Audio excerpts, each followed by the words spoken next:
Avec tous les éléments que l'on a trouvés, aussi bien dans l'étude du texte que dans la manière de rejoindre notre public, eh bien, il va falloir maintenant un peu structurer la pensée.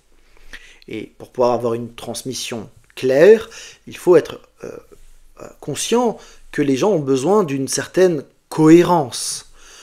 On dit qu'il y a 3 qualités que devrait posséder une transmission claire. L'unité, la clarté et l'articulation à la proposition centrale. Alors, l'unité, évidemment, la transmission de la parole, c'est pas un ensemble de données qui partent dans tous les sens. Prédication, ça peut pas être un assemblage de versets. C'est un tout uni qui va vers un but. Deuxième qualité, c'est la clarté. On doit pouvoir résumer la transmission en une phrase.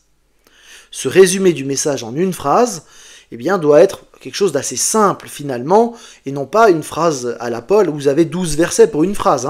Donc vraiment une phrase simple qui va droit au but. L'autre élément qu'on va avoir pour une bonne transmission, c'est le fait qu'elle doit être articulée à la proposition centrale. Il s'agit donc d'être au clair sur ce qui est la proposition centrale du texte, parce que toute notre transmission va être articulée autour de cette proposition centrale. Qui ne vise rien rate tout, dit l'adage. Eh bien, ça se confirme en ce qui concerne la prédication. Il s'agit de viser de manière très précise le cœur de cible, et notre exposé doit pouvoir finalement bien montrer ce qui est au cœur du texte. Alors, on va travailler finalement notre propos avec un plan simple. On va structurer notre pensée avec parfois 2, parfois 3 parties, 4 parties maximales.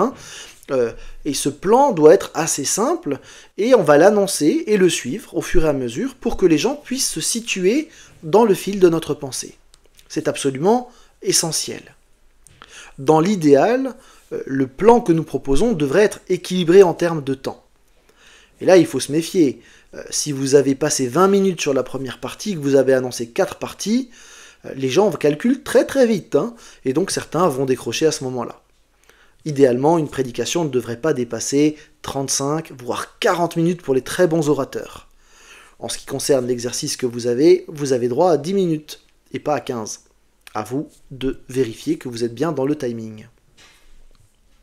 Une fois que nous avons structuré notre pensée, que nous avons les différentes parties, il vaut la peine de se poser la question des illustrations. Les illustrations sont très importantes et utiles pour la transmission, parce que ces illustrations aident à la compréhension. Elles rendent aussi le message plus intéressant et moins conceptuel. Elles donnent des repères, des témoignages, des idées d'application, et elles parlent aux émotions. Elles sont souvent marquantes. Alors on peut utiliser plein de choses pour illustrer.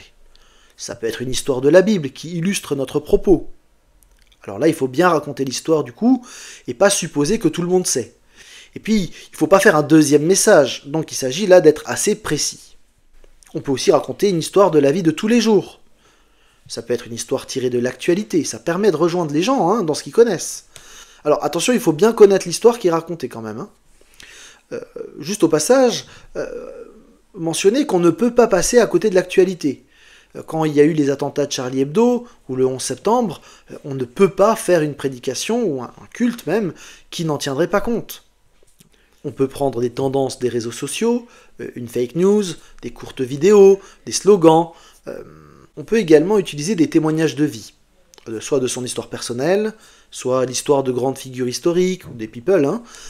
Un de mes collègues, David Sutherland, a compilé plein d'anecdotes croustillantes et spirituelles dans un livre que vous avez sous les yeux. Le titre « À chaque jour suffit sa grâce ». On pourrait utiliser encore plein de choses, des témoignages de conversion, une histoire amorale comme une fable, un poème qu'on a appris en classe, une chanson populaire, un extrait de film. L'humour aussi, pourquoi pas, il faut juste faire attention de ne pas en abuser. C'est bien qu'un transmetteur développe un certain sens de l'observation pour pouvoir relever dans la vie de tous les jours des illustrations de principes bibliques. C'est très utile quand on est appelé à transmettre régulièrement la parole. Bref, vous avez compris, il y a plein de possibilités. Ceci dit, soyez sensibles. On n'utilise pas les mêmes illustrations en fonction de notre public. Et donc il faut être aussi sensible à cette réalité-là, et aussi être sensible aux circonstances de la vie de l'Assemblée. S'il y a eu un décès récent par suicide, évitez les illustrations qui parlent de la mort. C'est tout simple, mais ça vaut la peine d'être sensible à la réalité de l'Assemblée. Une fois que l'on a notre plan, nos parties, nos illustrations, il s'agit alors de travailler son introduction et sa conclusion. En ce qui concerne l'introduction, il y a plein de manières de faire, mais une introduction est toujours nécessaire, parce que l'intérêt des auditeurs n'est pas acquis d'avance. Les semaines chargées des uns et des autres, le repas qui se prépare pour les invités, les soucis de la semaine, tout ça font que le public n'est pas forcément prêt à entrer dans un texte qu'ils n'ont pas lu, qu'ils n'ont pas médité. Vous avez passé des heures sur le passage, vous savez ce qu'il dit, l'Église, elle n'en est pas là. Et donc l'introduction va permettre au public d'entrer précisément dans ce que vous voulez aborder. L'introduction, elle réalise donc une transition nécessaire. Il s'agit de captiver l'attention et de canaliser les pensées vers le texte et vers le message. De nouveau, il existe plein de techniques pour pouvoir amener le public dans le texte. On peut par exemple dire à une assemblée, pour commencer un message, « Il y a un meurtrier dans cette salle ». En effet, la Bible nous dit que nous pouvons faire des meurtres avec notre bouche. Peut-être que nous sommes concernés finalement par ce texte de Jacques 3 que je vous invite à lire maintenant. Vous voyez, c'est une manière d'entrer dans le texte qui va surprendre et très rapidement, on n'a pas besoin de faire 10 minutes d'introduction, on peut emmener les gens vers le texte. On va aussi travailler la conclusion. Là, il s'agit plutôt de faire atterrir l'Église et à la préparer à réintégrer le monde. C'est souvent ce qu'elle va se souvenir dans la semaine. C'est donc une des parties les plus importantes. La conclusion, ce n'est pas un nouveau message. Cette conclusion, elle doit être fermement rattachée à la proposition centrale. En fait, la conclusion, c'est l'encre du message qu'on jette dans les oreilles des croyants. Et donc, il s'agit vraiment de redire le cœur de notre texte. On va encourager à retenir les points essentiels, on va aussi pousser à l'action, et maintenant, qu'est-ce qu'on va faire ? On peut finir avec une histoire pour toucher les émotions, et dans tous les cas, je nous invite à prier ensuite. Puisque la transmission est finalisée d'un point de vue du contenu, qu'on a travaillé la forme, on peut réfléchir aussi à la question du support. Certains prédicateurs utilisent des leçons d'objets, d'autres écrivent sur un paperboard, d'autres peignent un tableau en même temps, mais bon, de manière générale, c'est surtout le support multimédia qui va être utilisé, en particulier le PowerPoint. Utiliser un support, en particulier multimédia, n'est pas toujours souhaitable, ni même toujours possible. Le support numérique va permettre d'appuyer certains points, par exemple. On peut avoir aussi le plan qui s'affiche, tout simplement. Mais on peut également se servir du support numérique pour, par exemple, passer un extrait de chanson populaire. On peut aussi sortir du numérique et puis proposer un sketch, par exemple. Il y a différentes manières d'appuyer son propos avec un support. Tous ces outils doivent être des éléments qui permettent d'agrémenter le message, mais ils doivent être correctement utilisés. Le multimédia, comme la bouche du prédicateur, doit être assujetti au texte. Et donc, il doit appuyer ce que le texte dit, et il ne doit pas détourner l'attention des auditeurs, et il doit aussi respecter l'éthique biblique. Ceci dit, le diaporama est utile pour illustrer avec une image drôle, un support pour une histoire. Pour des citations complexes, il me semble que c'est assez utile d'afficher la citation pour que les gens puissent aussi lire en même temps qu'ils entendent.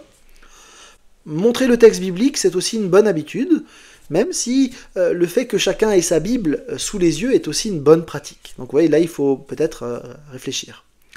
On peut aussi travailler le texte biblique en direct, c'est-à-dire qu'on affiche le texte, et puis en surbrillance, on va mettre des mots dans une autre couleur, on va montrer la structure, etc., etc. Dernier intérêt, me semble-t-il, avec le support numérique, c'est qu'il permet aussi de travailler à l'interculturalité. Par exemple, si on a un texte biblique, on peut avoir une traduction dans une autre langue. À La Roche-sur-Yon, j'avais le texte en français, puis le texte en anglais et en espagnol, par exemple.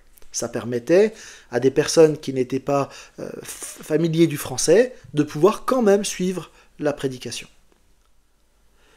Maintenant que notre prédication est prête, que le support a été préparé aussi, eh bien on va se préparer soi-même. Dans la prière d'abord, mais aussi dans son attitude. Un prédicateur, pardon de le dire peut-être de manière aussi triviale, mais c'est quelqu'un qui salue les gens. Quelqu'un qui s'intéresse à eux, qui les visite, qui les invite, qui les aime profondément. Enseigner, c'est vraiment engageant. Réfléchissez un instant. Pourquoi est-ce que Jésus était-il un si bon enseignant? Eh bien précisément parce qu'il aimait les gens et qu'il passait du temps avec eux. Un prédicateur, un transmetteur sera pertinent lorsqu'il connaît son auditoire. Il aura les mots appropriés, liés au contexte. Il va répondre aux besoins réels de l'auditoire parce qu'il les connaît. Ce qui est terrible, c'est que certains transmetteurs, certains prédicateurs en particulier, suscitent l'hostilité de l'auditoire. Des gens qui disent « je l'aime pas ». Je l'aime pas parce qu'il me salue jamais. Et certains des prédicateurs n'écoutent pas les remarques. Ils ne changent pas et ils se disent « je fais du trop bon travail ». En fait, on est là avec des barres d'assurance Tourix en puissance. Il faut faire attention, il y a des choses qui bloquent l'auditoire. L'arrogance, le ton professoral, vous, hein, et on se met dans une autre catégorie, par exemple, ou quand on fait la leçon.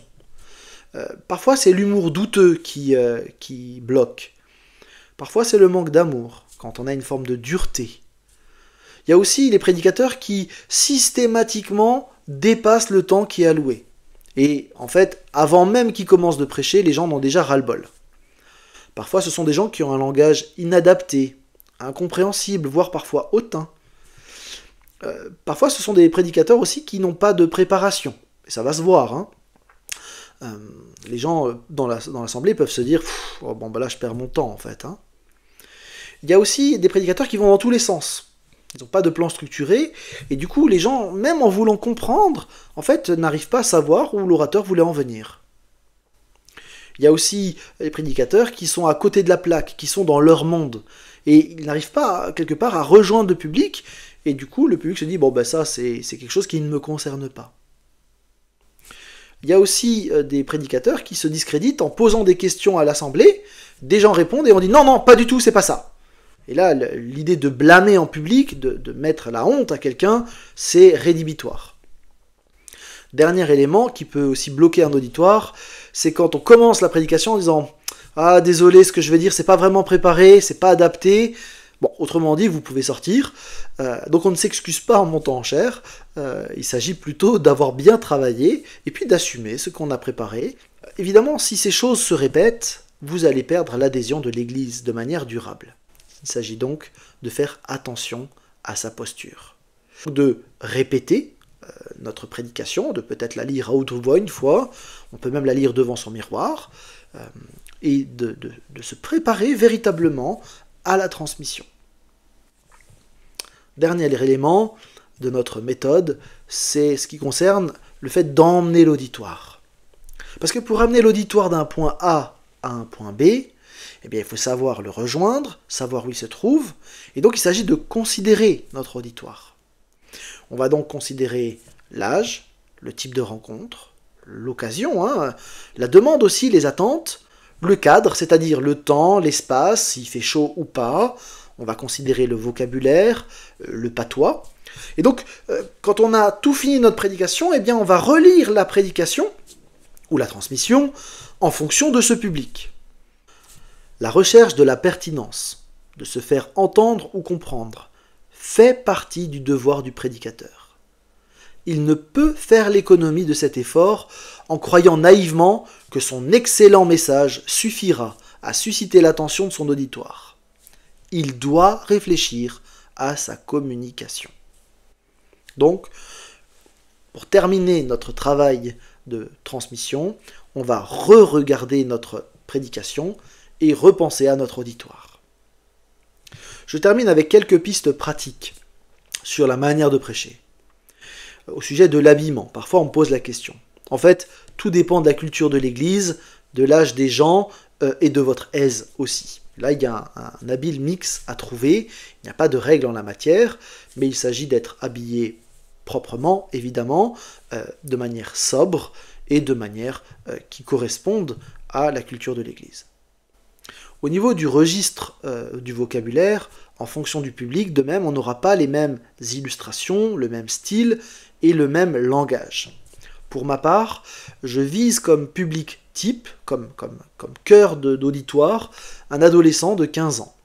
Cet adolescent devrait être en capacité de comprendre tout ce que je raconte, même des notions théologiques compliquées. Au niveau du volume de la voix, certains crient pour entraîner les foules. Alors, c'est utile dans certains milieux, c'est plutôt repoussoir dans d'autres milieux.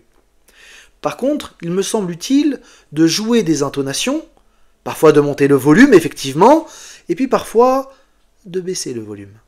Et de jouer, on peut même écrire dans son texte des moments où on va monter le son et des moments où on va le baisser. Au niveau de la vitesse de la voix, on parle trop vite généralement. Je suis un bon exemple. Mais essayons, quand on prêche, de penser à une personne qui ne maîtrise pas bien la langue. Ça peut aider à ralentir un petit peu. Au niveau des mouvements, il s'agit de les maîtriser. Un prédicateur qui bouge éveille l'attention, mais quand il en fait trop, il va fatiguer les gens. Et donc, là aussi, il faut apprendre à peser les gestes. De nouveau, c'est quelque chose qu'on peut indiquer sur sa feuille, de dire à quel endroit on veut faire quel geste, surtout si on veut par exemple montrer un 1, 2, 3, etc. On peut le mettre comme mémo sur son papier. Certains le font naturellement. Pour conclure, j'aimerais citer Richard Gelin, qui s'adresse à un transmetteur de la parole. Préparer la prédication te demandera donc du temps, beaucoup de temps. Il faut donc un peu le gérer. Souvent, tu devras apprendre à libérer du temps. En acceptant ce service, tu découvriras peut-être que tu vas devoir renoncer à d'autres engagements. Sois sensible au fait que toutes les heures n'ont pas la même qualité. Cela est très personnel, mais ton sermon demande tes meilleures heures. Nous avons vu une méthode qui est assez consistante. Elle a pour but, pédagogiquement, de vous apprendre à préparer une transmission.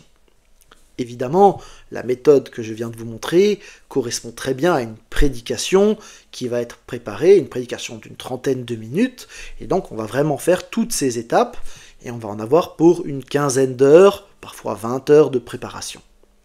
Évidemment, quand on fait une méditation, quand on fait une transmission plus courte, on ne va pas entrer dans autant de détails. Qui peut le plus, peut le moins. Mon idée ici était donc de vous montrer l'ensemble de la méthodologie, à vous maintenant de l'adapter à la réalité de l'exercice que vous avez à faire, la transmission qui vous est demandée, et donc du coup de passer plus ou moins de temps dans les parties en fonction de votre objectif. Mais au moins, vous avez toute la méthode. J'espère qu'elle vous aidera dans ce que vous avez à préparer. Bon travail!